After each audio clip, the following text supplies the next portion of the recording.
Noisecast.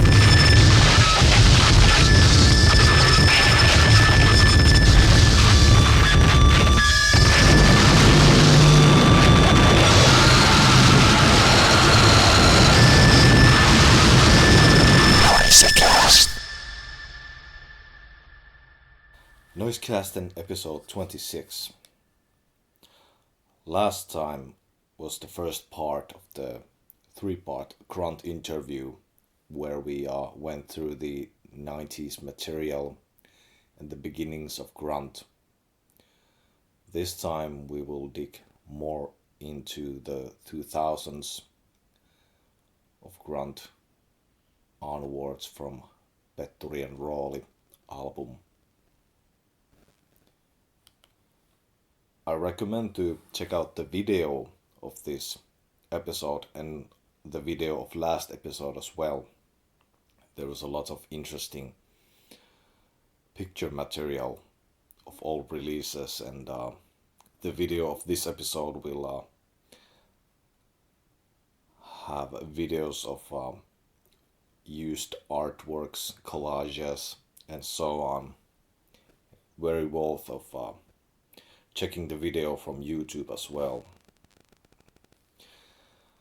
At the end of this episode, there is a previously unreleased early mix of a Grunt song Fucked by Steel, which was on World Draped in a Camouflage. But this version has a little bit different mix, vocals and production than the final one on the album. So I recommend to listen to that as well once the second part of this interview is over.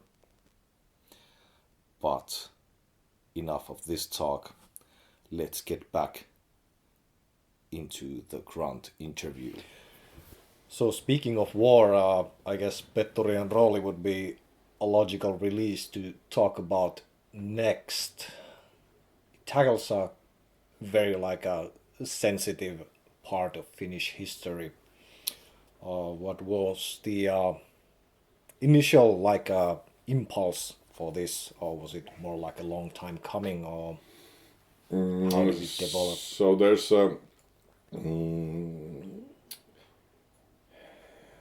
after State of Decay, it felt that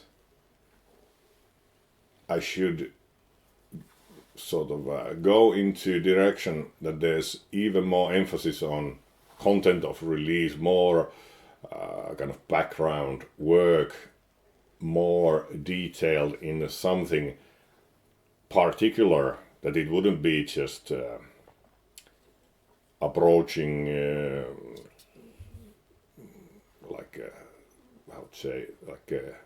topic on a general level, but it would be something very specific. And when I was younger, I don't remember that there was that much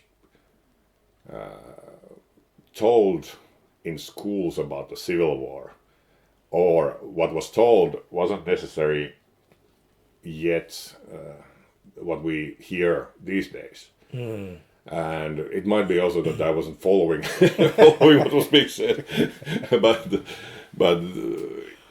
the reality of Finnish history was something that I sort of learned way more after I was already out of the school.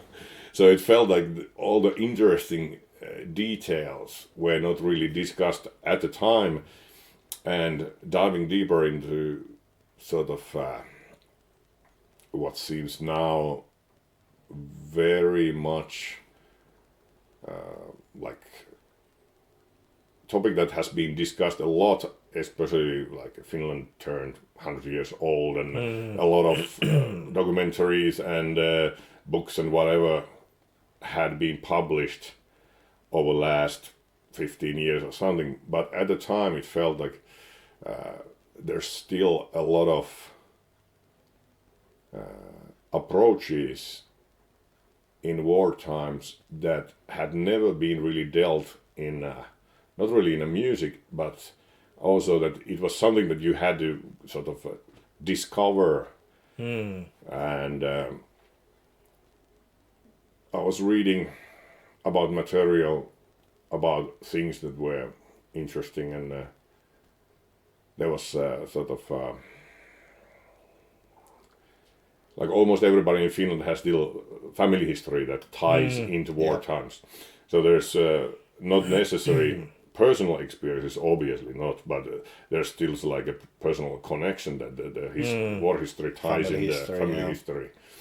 And it's also that when Pettorian Rolley happened, the name title track, which means Role of Traitor, it was very recent news when it was discovered that some of these traitors who basically sold the secrets of Finnish resistance to Russians, they were in like leading positions in city governments and all that. And when they finally were discovered that these were the guys who ratted out the Finnish like independence resistance to Russians, it was quite sort of impact. Obviously, they were kicked out from the work and pressure to nobody wanted to have traitors in the leading positions, but it was one of these things that made me look the theme in a perspective what had both what was at the time current happenings, but also historical happenings, and also sort of angle of personal relation for the history. And as an album, it was also musically, I would say, advanced compared to anything done before. And it had this sort of industrial music vibe to it more than noise release. And it has like experimental noise angle as well, and there was a like harsh noise recording on that session as well, but in favor of making sort of a song oriented album, some of the stuff didn't make it to the album at the time. But yeah, it was possibly something after Zero of Decay, when Zero of Decay was still like a book and 2 CDs, and then Pettorian Rolley felt like now it's finally like a real, just a real normal, let's say normal in the quotation marks, normal album that is finally like a 1 CD in terms of length being album length, not something too massive. There is a, if I believe right, a LP release coming out of this Pettorian Rolley, and I had an interesting listener question that I believe there's gonna be like more material on this 2 LP release. Yeah. How were they cut out, and like how are they now added in? Probably not just for the length, but where original reason to cut them out was partly the length. As I mentioned, after Zero of Decay, I wanted to make it as a like normal album, not as something too massive. I wanted it to be something that when you listen it, you will hit the play again and not feel like it was sort of ordeal to go through. And there was a couple of songs which were good, but they felt like they didn't add anything new. So they had a similar elements as some of the other tracks, not like using same material or same samples or something, but it's still thinking that if I have this other track, I don't necessarily need to use the other track. And then there was this long harsh noise piece, which I was wondering, should I use it or not? And eventually I did use it, but the harsh noise was used as this like a sort of there's this long track which has like experimental soundscapes, and then there is a layer of harsh noise kind of hovering on top of all these other sounds. So it was originally just like a pure harsh noise track. So I will include the original version in the double LP version, and then some of these tracks that didn't make into CD. So it was partly about length and partly about just thinking that I should be sort of trying to push it out of norm, so to say. But the harshness track is good and it fits there, and I would prefer not to leave one side of double LP empty. So it was sort of an opportunity to have all this other material that was originally cut out to be featured. I luckily found this old computer. I still had the files because I thought that I had lost them all, but finally found the WAV files. Have you ever played any material from Pettorian Rolley in a live setting? There was already, I think, on a year. Actually, it was before it album came. I played one track in TVO club in Helsinki, Turku. Yeah. And then I played recently in Germany, and I played Vainoja Lauma track live for the first time. So a couple of the songs has been played. Okay, interesting. Also during the early 2000s or maybe mid 2000s, there was also like video releases from Grunt, like a Trite and Decadence of Flesh and stuff like that. How did those come about? I think there's a... At least Trite is like one of the probably one of the most questionable Grunt releases. Yeah, there was some sort of two phases happening at once. A lot of people were, I think a lot of people know my work, especially those who don't really like what I do. They know know me from the live shows that were happening at the time. And most of the live shows had sort of a decadent or perverse angle, while the albums very rarely had. So most of the albums have very, well, I think it's might be untrue to say that they would be clean or or soft in any way, but they are not like perverse in the same way. There's barely any pornographic material in full-length albums. And but the live shows were most often having my own video material, and that was kind of a sort of division already established in like terror and degeneration, what was like two different topics put in the one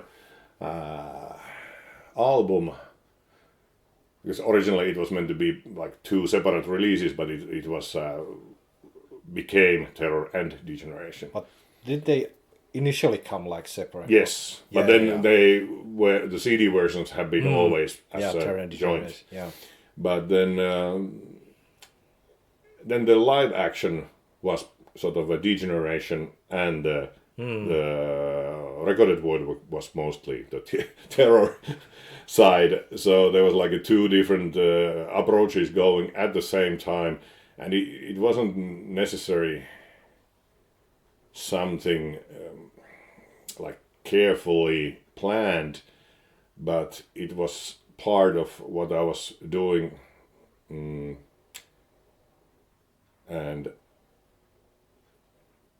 I wasn't just satisfied using clips of documentaries or something, and I was always looking for ways to kind of push into things that was self-made or something that I was sort of immersed into. Personal approach. Yeah. Yeah. And the video material was just something that I was doing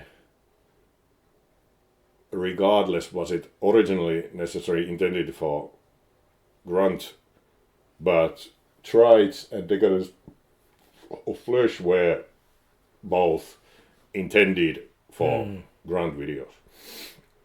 And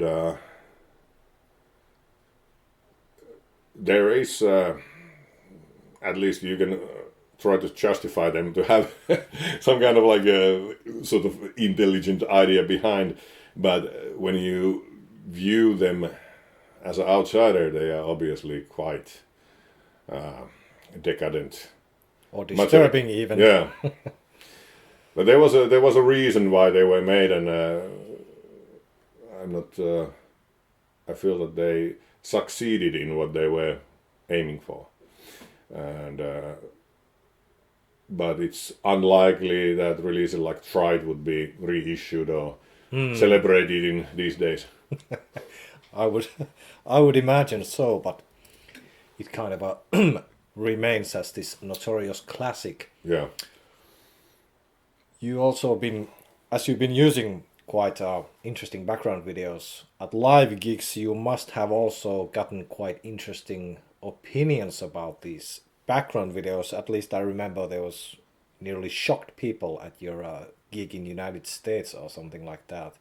Yeah, it was quite amusing overall because it was my very early shows outside Finland. I had played in Deadly Actions in France before. That was my first time I played outside Finland, and there was Taint playing Operation Clean Sweep, bunch of other things. So the lineup was so strong, and that show was first time I played without any like a backing tapes. I only had synthesizers and loopers and kind of I had songs, but they were all made on the spot, and musically it's not spectacular the show, but it was something that in times when a lot of heavy electronics would rely on backing tapes and vocals done over that,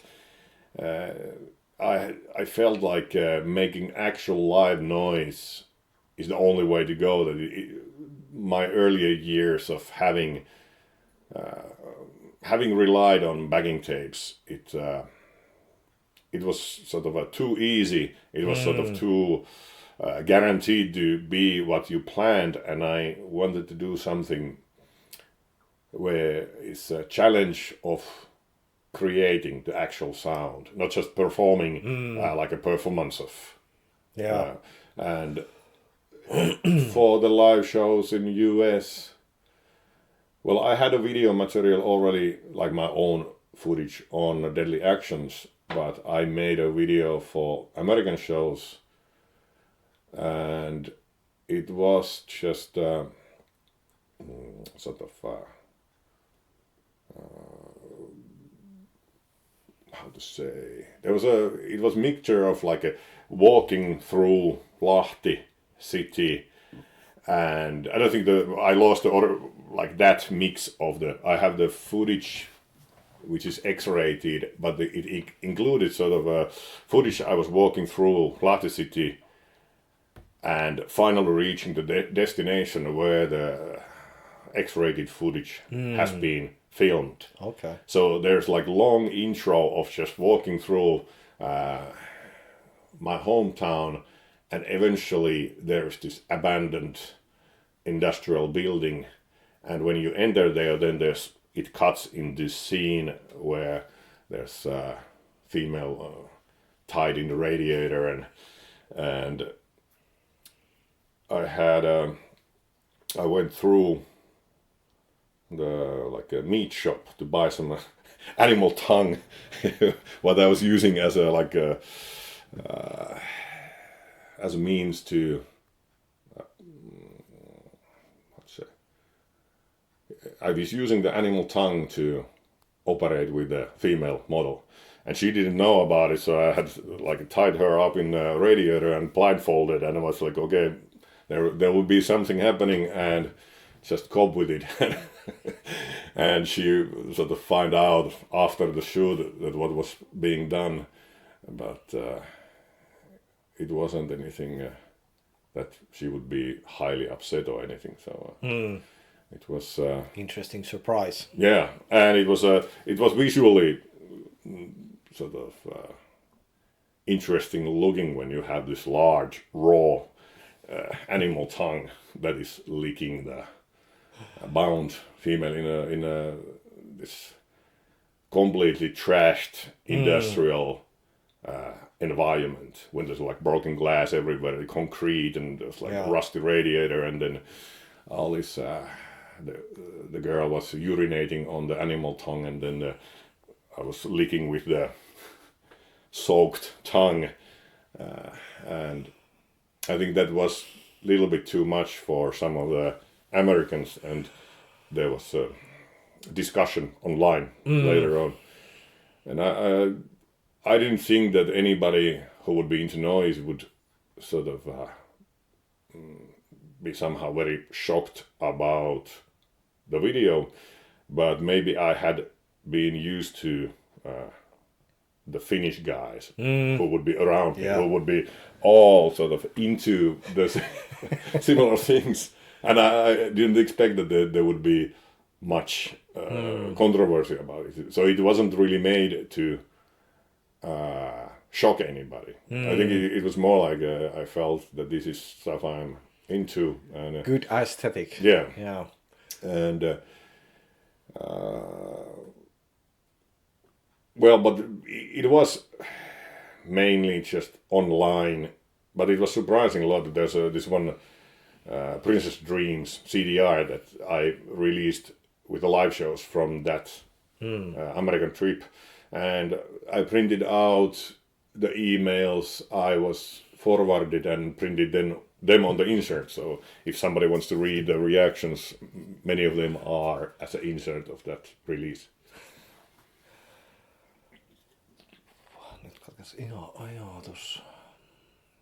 But yeah, the Decadent of Flesh was shown in a couple of places. I think most curious must be that it was this venue called Rauhanasema in Helsinki. Okay.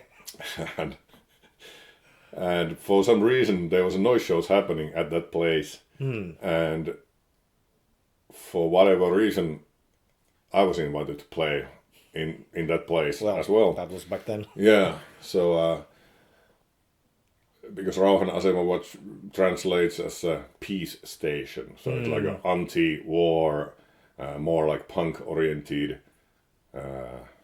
very pacifistic, sort of left-leaning venue with long history. So they would normally host punk shows maybe, but it was more like a politically oriented place, old house, wooden house. And when I was playing show with videos of this female in yet another abandoned building with like this very neat, broken, decayed environment, and she was cutting herself, and then while smoking, like sort of decadent vibe there, and treating herself very badly, and there was people walking out, so they didn't really appreciate it. I remember last year, or was it last year in Turku, when Fekala was playing, and he had this background video of him self-masturbating or something like that, and even then some people were like, this is a little bit too much. Yeah. It just kind of gave me the idea that has there been a little bit too long without this kind of imaginary, like Bizarre Opera did have some really nasty background videos, but I guess times are changing a little bit. Yeah, but I think Bizarre Opera is something that he already established the name for himself, that there's actually audience that comes for that. That's true. And then with a Fekalov, it's hard to imagine where is the audience for that. So yes, there's certain lines are crossed when you have a the focusing on men's anus or men solo masturbation, and it suddenly changes the atmosphere a little bit. So it might be that even the hardcore noise crowd will be, well, I didn't sign up for this. But as you mentioned, with the Deadly Actions gig, that you kind of threw yourself into an unknown and took a chance. Yeah. But that's kind of a very good way to describe a lot of things that you do. It's kind of like someone has to do it, and then like you take a chance and see if it works or not. And I think it's a little bit rare to see that kind of approach, brave approach to explore the unknown, even though we are kind of in the field of experimental music. I don't know if it's let's say I would think that there are people who are dealing with their own interest that might be just different. That it's like, let's say, something like Fecal or Bizarre Opera, they have very unique interest, and for these guys it might not be like the bravery what makes them do it, but it's something just they are like genuine on being into that. And a lot of other people might be that they are into abstract painting or something, that they have like equal kind of obsession to whatever, ballet or something like that, but it's the others don't see it as controversial as some of these other things. In my case, I usually, it's not for sake of music, but it's it covers like sort of life in general. So when I'm into something, I usually go fairly deep in not only research, but it's not really necessary even research. It's more like being involved in a deeper level. So a lot of themes or what I write about is not sort of merely as a like external observer, but I'm sort of taking part in something while exploring. Yeah, this kind of leads me to the thought that I had, that since Grunt has been basically been existing as long as you've been kind of like a thinking person or something like that, and it's been like over 30 years, has been running on your side. Yeah. Would you say that Grunt is kind of the most like personal expression that you have?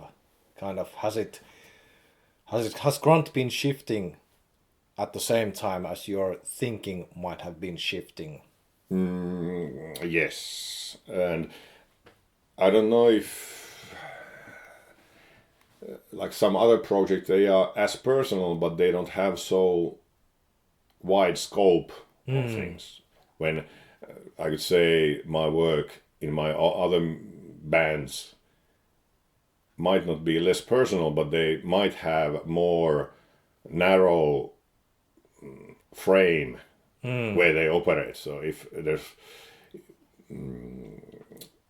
with a Grunt, I could do basically anything and it still fits under the name.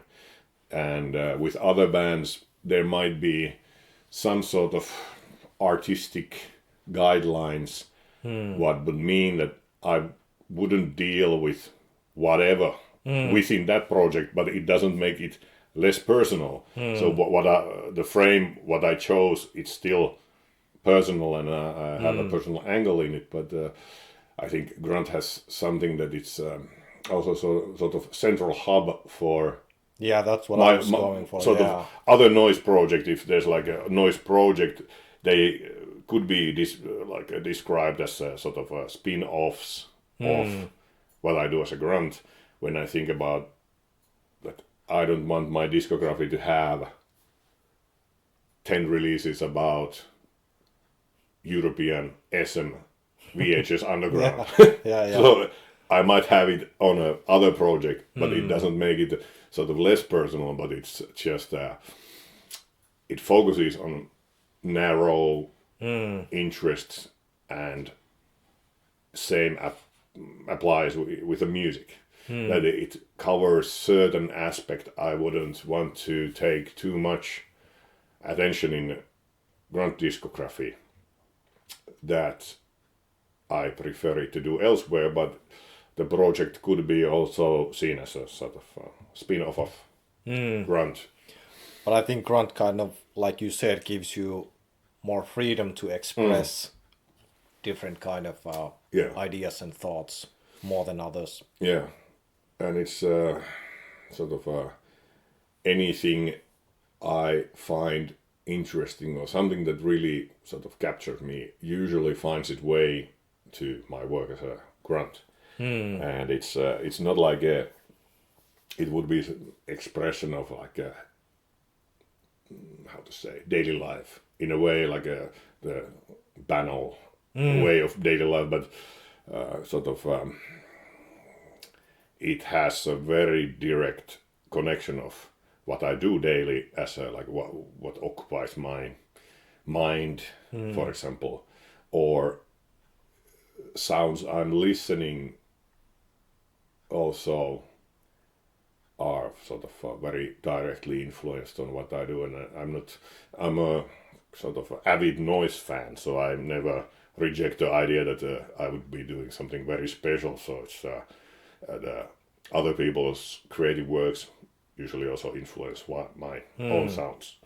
So with Grunt, there's flexibility of doing almost whatever, and many of the side projects, they have a more coherent and a very kind of framed approach. Yeah. After Pettorian Rolley, at least in my years, World Draped and Camouflage was probably the next. Yeah. And it was sort of this idea that now, when Pettorian Rolley, as I mentioned, it was sort of technically advanced compared to anything before, but World Draped in the Camouflage was it was taking this sound or composition of tracks into like a higher level, so to say. And I think many, at least to me directly, many people appreciate this as a kind of a highlight of my discography. I kind of agree with that as well. Yeah, and it was there was this intention of like to have both experimental in a way that it pushes the power electronics or industrial noise into like something that might not be revolutionary, but it's still not like the normal album you would receive at the time. And it was also sort of using a lot of like figurative sounds. There would be something not like effects or synthesizers, but sounds that you connect in your mind to something like fucked by steel or something. It had this like sort of whatever stone drill type of things, and you would sort of have the sound would be waking sort of impressions of like scenarios, or connect them to themes of the song, like saws are waiting, for example, would have actual sound of like circular saws, and there would be like figurative sounds that wouldn't be synthetic but describing the actual like theme of the song. And it was also pushing the lyrics or content in a way. It's very traditional topics of both my own work, but in general. But it's still, I think that there is a certain depth, that it's not just repeating the most obvious catchwords or something. There is actually more substance to it, and also returning to this, well, I can't say really returning, but sort of finally deciding that visually releases could be looking something else than they have been previously. Like early days Grunt is usually, like I mentioned, the sound being quite a mess. I mean, or not sound, but like a release schedule is like a completely endless. And while I have been photographing and drawing and painting and whatever, but I was never really using them in my own covers. And it's sort of I'm using it to realize that it took like till 2012 or something to like make like actually good looking cover for the release for the first time.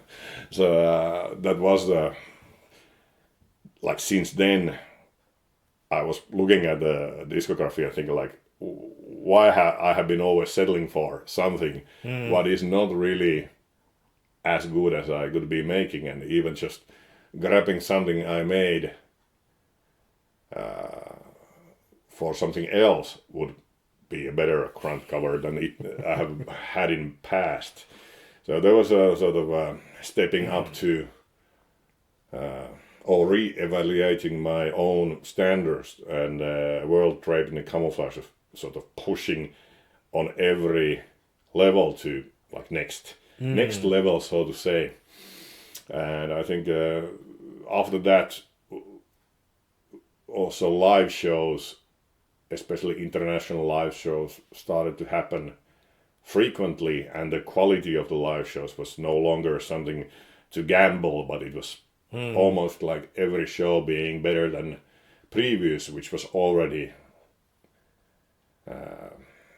I would say something that there was no shame on next to any performer around the world. Yeah, I saw some of those gigs during that era, and they were absolutely excellent. And that album was also played live quite extensively. Yes, and there was the idea was also that we would play the actual songs of the album, but there was no really backing tape, so we were recreating sort of alternative versions of tracks. You could still recognize them, but they were not just playback of album, but they were sort of recreated in as close as possible in a live situation. And there's many good versions of those tracks that we played, and there was maybe roughly, I don't know, like 3 years or something we played, or 5 years in total, but most of the shows happened in like the first 3 years, and we played There was a lot of shows. yeah, and there was several shows in Finland, but also UK, Germany, Lithuania, I think Belgium, I recall, and well, more. Sweden. Sweden was exceptionally good live show also, and that was maybe one of the best of that lineup and era of live shows. Who else was playing in Sweden? The headliner was In Slaughter Natives, but then there was like Altar of Flies and Okay. a bunch of like smaller noise bands. So it's it was in Fylkingen venue. Oh, okay. It's quite an interesting step from an album that wasn't really played at all at the time in live gigs, and then like an album that was played quite a lot. And I think even the gig, there was a gig like maybe a year ago where there was even a song from that album, Dance for Genocide. Yeah. So it all started without any plans really. That it was there was happening this broken flag event in England, and there was a couple new artists asked to play, and I was one of the new ones that was asked to play. And otherwise it was just broken flag artists. But I think the justification was something like that they would need to show that there was the history of broken flag didn't end there, but it had sort of impact in the future. And there was some new stuff included what could be said to have an influence from broken flag, which is true in my case. Not that I would be sounding like a broken flag artist are sounding, but it had like history of how electronics in general has impact on what I'm doing. But when the show was played there, after we just walked out of stage or off the stage, it took few minutes that I had a couple of organizers from the Europe asking, like, can you come to play? Because apparently it was impressive enough to make instant impact on a bunch of people. And then when you played those shows, and suddenly you had the next guy asking, yeah, we played in Poland as well, and that was also really excellent. Excellent show. And playing shows in Europe would always generate like next show, and we did it until we felt like, okay, this is becoming sort of routine that we can do it and sort of get like notch better doing it, but it's no longer a challenge. Not fulfilling Yeah, in that sense. So it would be just sort of traveling and then doing what we have been doing for a few years. And we stopped the live shows with intent of sort of rethinking how and in what way the next shows should be played. And while waiting, the pandemic hit a few years later, so then it sort of gave a few more extra years before returning again. I guess after World Draped, was it Myth of Blood the next album? Yes. And that is, again, a kind of a title that may hint many things. Yeah. But it's that album came in the middle of the era when we were playing frequently. Okay. And so the album was made as a solo, like almost pretty much all Grunt is my solo work, but it was made in the middle of like fairly hectic live activity, and the approach was in a way same, that the album in an LP, like vinyl LP length, constituting sort of rock music length tracks. So it's like a song oriented album. But when the previous album was such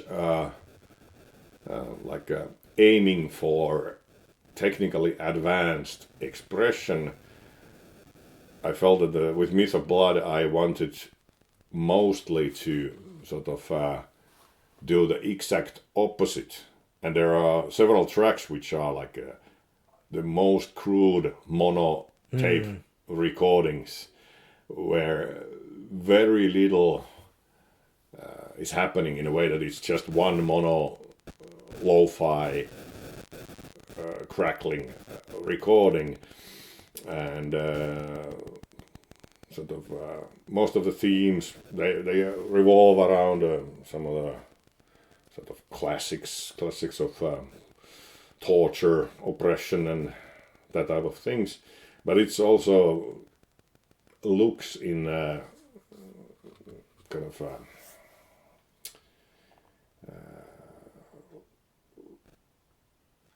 it's like a historical album in a way that it covers a lot of history in Europe, especially like the name refers obviously for the true European religion, and that was the religion of blood, which can be seen like only European origin of religion. And the cover artwork, now when you look at it, it appears a little bit rough, but when the album was made, it was something that captures the kind of atmosphere of the album in a way that it was made in the, I think, 30s or late 20s. So about 100 years ago in Finland, there was a bunch of Germans from regime that was active at the time. They were coming to Finland for a visit, and there was a meeting in a Finnish Suomenlinna, which is this like a fortress of Finland. Fortress Island. Yeah. And they had created this sun wheel out of naked children on the grass as a sort of celebration of life and beauty and power for the German visitors. And then this photographer, who was a Finnish art photographer, took a picture of this human sun wheel on a grass. And in a way that when contemporary man looks the image, he can only see certain things, but at the time when you think about it, was like sort of a glorification of like a beauty and power and purity and sort of bound for evolutionary purpose of man. And it has this sort of eternal strength in an image, but at the same time the whole history of surrounding these images from today's perspective, I think many would say it's maybe repulsive or like unacceptable would be maybe mild way to say it, but it's Myth Blood deals with a lot of topics what seems to be unacceptable, but they have this sort of a universal, or not universal, but let's say timeless strength or timeless beauty in like within the seemingly unacceptable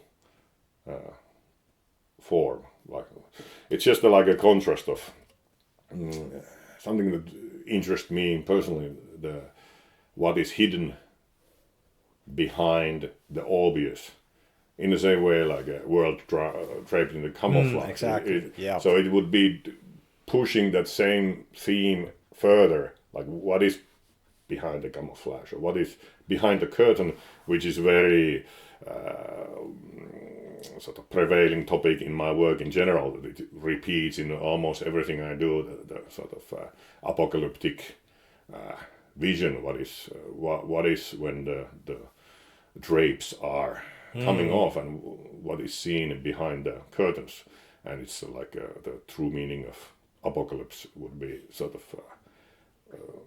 common thing in most of things I'm doing. That was very excellent and enlightening explanation of that album. There was some tapes in between the second full length and this one, I think. Yeah. Were they specifically made tapes or more like leftovers, bleed-overs? Or... A lot of materials in live recordings, but a lot of Grunt recordings are live recordings also on albums, especially later days. There's a lot of stuff, even in Myth of Blood, there's a lot of stuff that doesn't have overdubs or mixing, or they are just recordings on either mono or stereo tape. And most of stuff I have done within, I don't know, 10 or 15 years, it's mostly like studio live. Sometimes there are little edits or additions made or vocals recorded afterwards, but most of the songs are created live.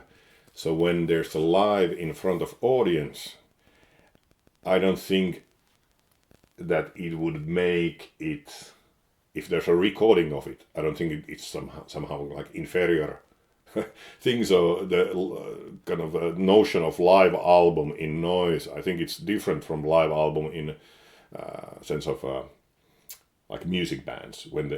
Even if at the time we were mostly playing songs from albums, each show consisted also live improvisation and alternative versions of songs, and also songs that never made it to albums. And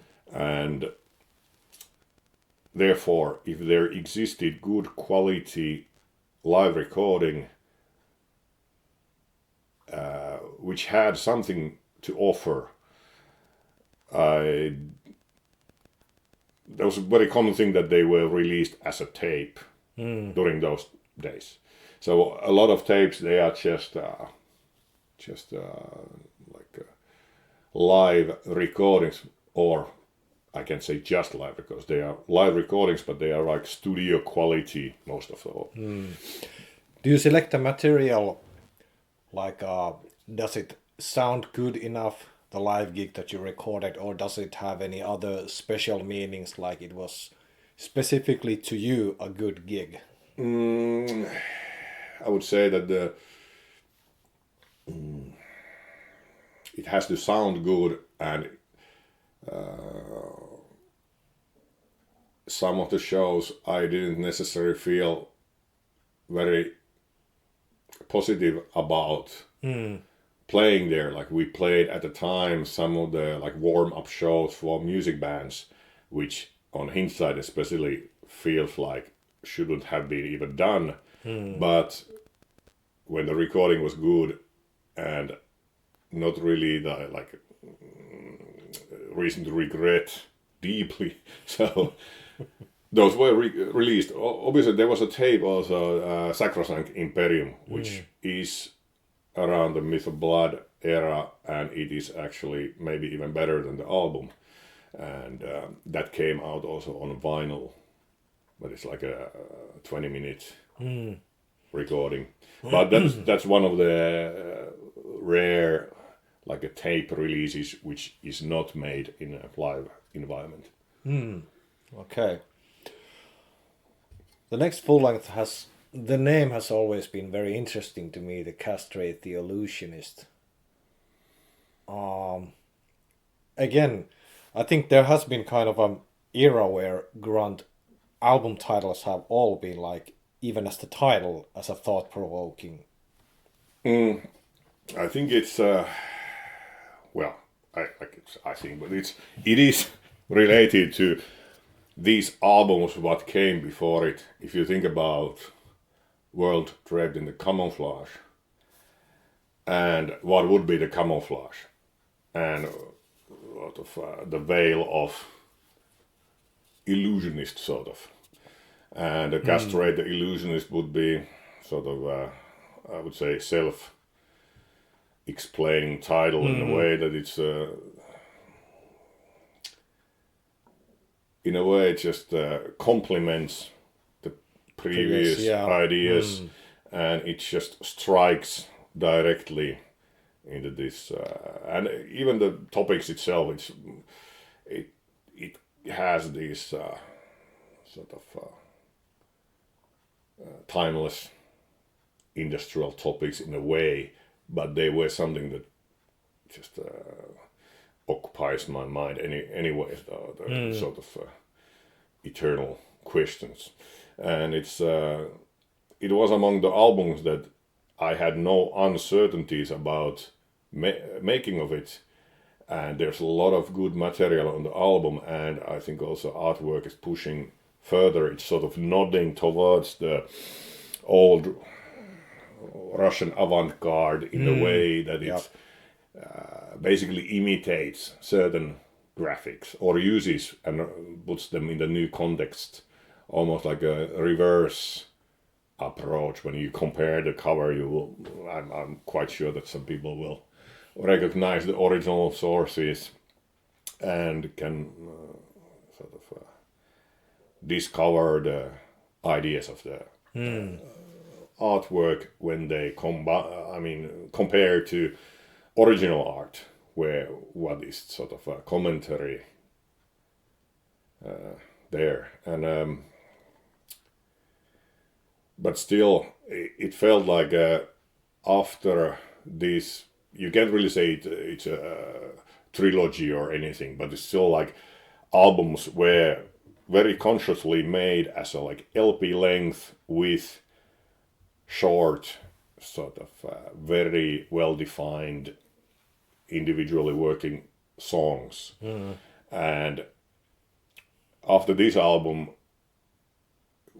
I was thinking about that the former very loose atmosphere of project of being able to do anything could be something to revive instead of sort of being trapped into this one approach. But most people would know the band from the live shows of the time, and the band would be always associated with sort of obscene videos and leather masks, and which is great, obviously, but it's still like a one side of the project instead of the full thing.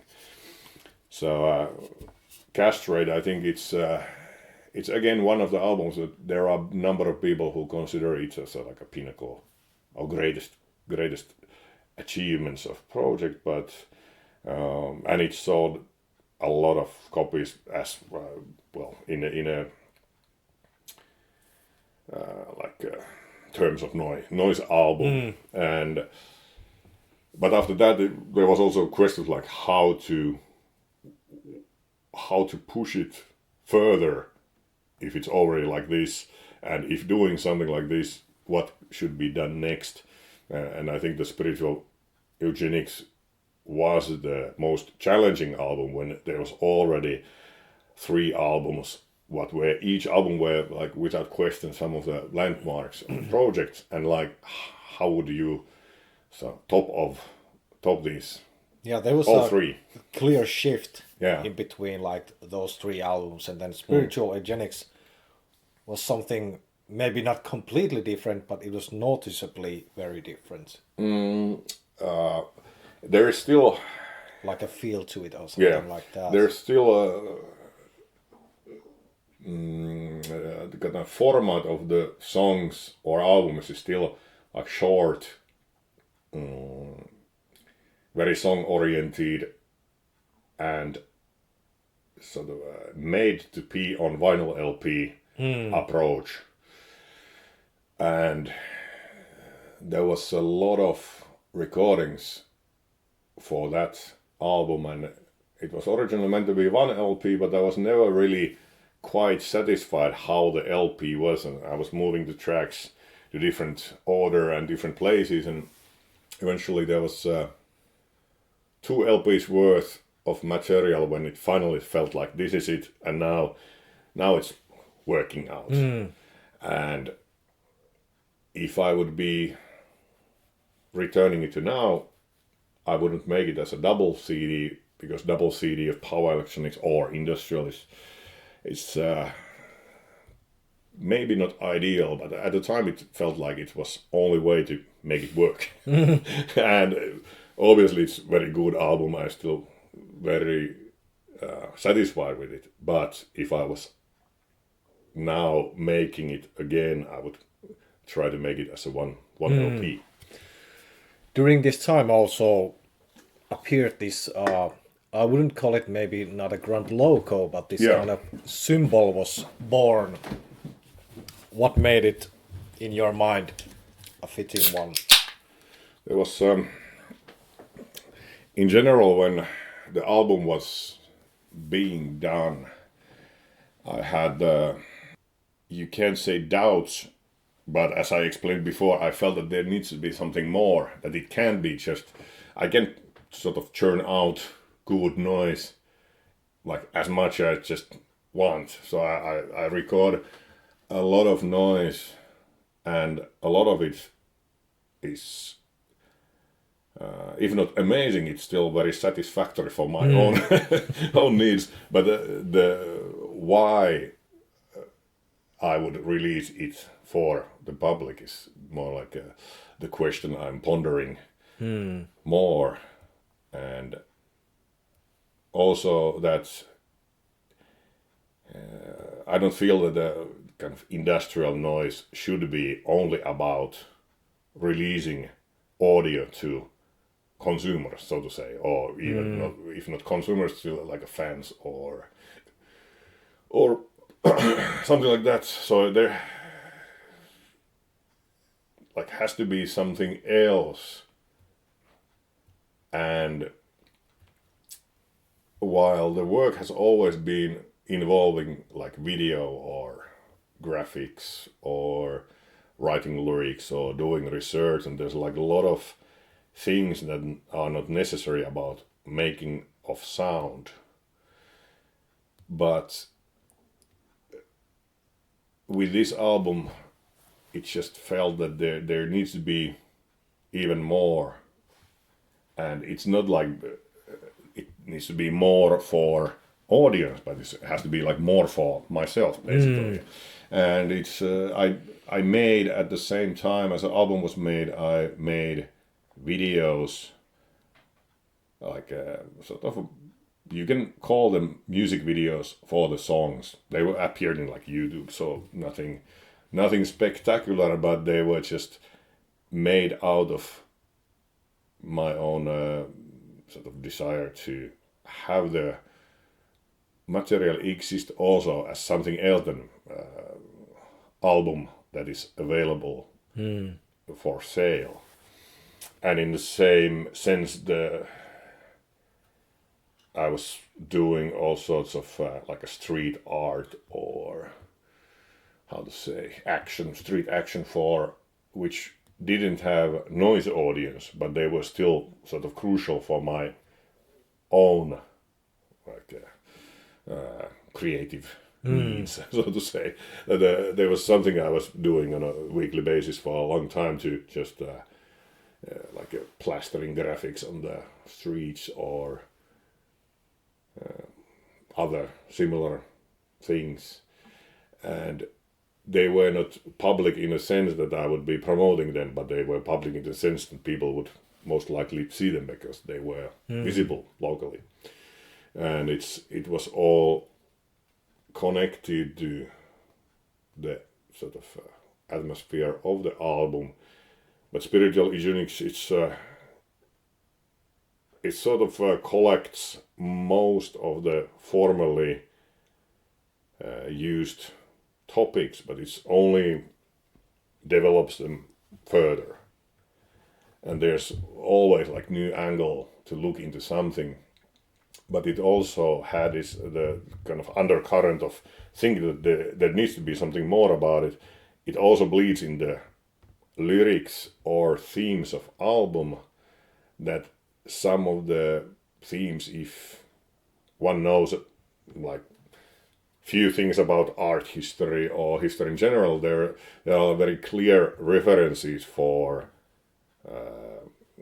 even like popular culture, how some works like books, movies, something like that shaped our perception of like reality, for example. But to make it clear, obviously, if it seems too vague, I think if you would say that now somebody uses term like Orwellian, we know what it describes, but it was originally still like originating from novel, but still made impact in the world in a way that now we use this book to describe conditions in society. And there are a lot of other things, what like in a world of art, that made change in how man thinks about his surroundings or what is happening in the world. And in the same way as like clandestine plays had a City of Slaughter. It has they work sort of hand in hand, and they both address the meaning of authors or artists who shaped the history. They use different authors, but the albums were sort of made at the same time, so they're communicating each other. And you can, if you read the lyrics or you sort of see the sources of some of the texts, they will sort of expand. These albums will sort of communicate with each other at the same time. But yeah, there was also like sculpture, like there would be, if you look at the Man and the Shield lyric, and then you see the modernist sculpture of Man and Shield, and then you go into the history of when the modern sculpture was being raising in Europe, and the conditions as well as like how they are placed in our cities and how they might shape our surrounding and how we, for example, see the history. These are some of the topics on the album, and the image of man without heart, or how it's known really is like City Without Heart, which was the original image what I have been using as a logo is sculpture, and it was made after one of the cities in Europe was bombed to pieces, in a way that the after the bombing, sort of heart of the city was destroyed, and it was a memorial for this destruction of civilization or destruction of life force of something. And at the same time as it's sort of important piece of art, it was the Man Without Heart would have both like a reference for art or human culture, but it would be also sort of a personal significance in a way that you can see the connection to anything from that album back to something like Seer of Decay. You can imagine what is Man Without Heart. So it's there are it's not like amusing topics, so to say, but it's in a way that it carries a lot of meaning what is related to almost entire history of project, even before it was sort of first displayed on our covers. This kind of it brings a big picture for the album, and it's even as like an object and as a double LP. It's a monument itself, so it kind of ties up even physically these things. But it's interesting that there can be even a release nowadays that can like suddenly track down to older work as well, kind of have this lineage through decades. Yeah, and it was also an album where I felt that I need to sort of step up further with artwork.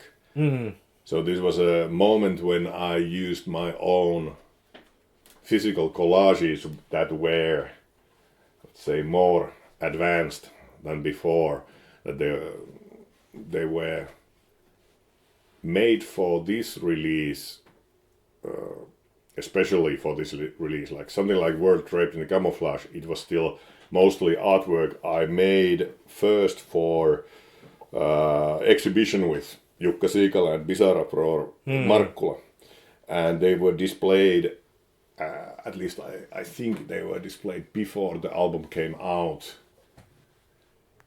and then sort of made as a part of release. But these artworks I did for Spiritual Eugenics, they were made for the album, and they are in all ways sort of more advanced technically and visually, and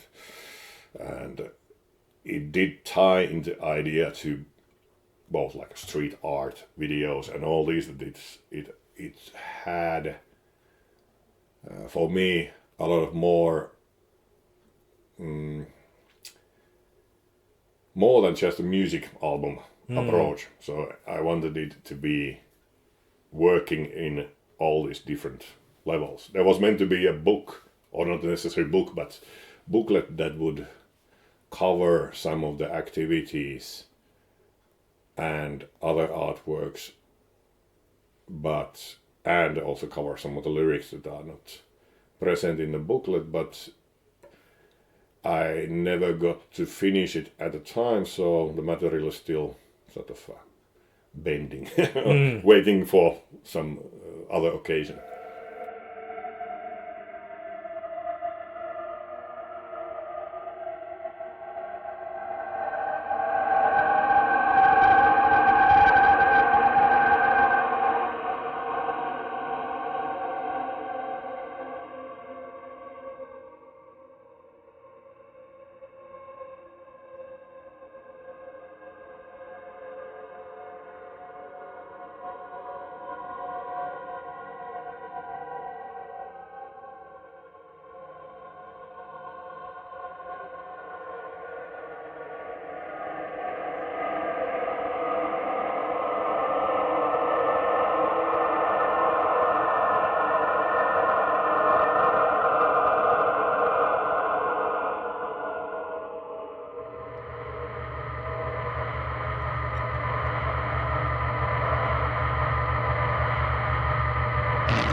It was